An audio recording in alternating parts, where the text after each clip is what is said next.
Don't let the fear of being alone make you settle for something less. It is not just being alone that worries us, it's feeling alone that worries us. This is our opportunity to get to know ourselves. If you want someone to fall in love with you, we have to fall in love with ourselves first. Our biggest mistakes are that we try to get to know others' interests before we know our own. We try to learn about everyone else's favorite color and movie before we know our own. And we learn to know what makes others happy before we learn what makes ourselves happy. As Aristotle said, knowing yourself is the beginning of all wisdom. Number 2, don't chase anyone. And I mean it. If you have to chase someone, that means they don't want to be with you. Maya Angelou said, when people show you who they are, believe them the first time. This is your time to chase personal growth, to chase your development, to chase your dreams, your passions, your potential, and your purpose. Not chase another person. Number 3, use this time to start new hobbies, new interests, or maybe even something you forgot you loved to do. Maybe there was something in your childhood that you've now left behind.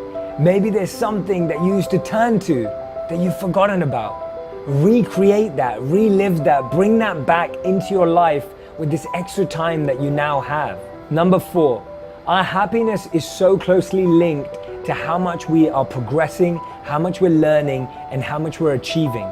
Start listening to a new podcast, maybe more TED Talks, maybe reading new books. This is your time to learn. Number 5, learn to live with intention.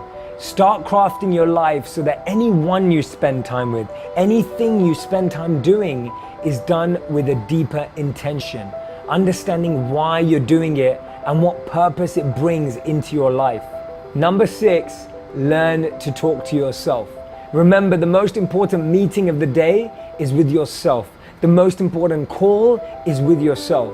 When you're able to interact with yourself, understand your emotions, and navigate your mind, you're starting to be comfortable alone. I read a study where men and women were given the option to either spend time alone with their thoughts for 15 minutes or give themselves an electric shock. Roughly 30% of women gave themselves an electric shock, and around 60% of men chose the electric shock. Instead of using an escape, instead of finding another person or thing to get attached to, learn to be comfortable and at peace with your own thoughts. Maybe it's through mindfulness, maybe through meditation, or maybe just journaling. If we never learn to be alone, we'll always feel that we're lonely.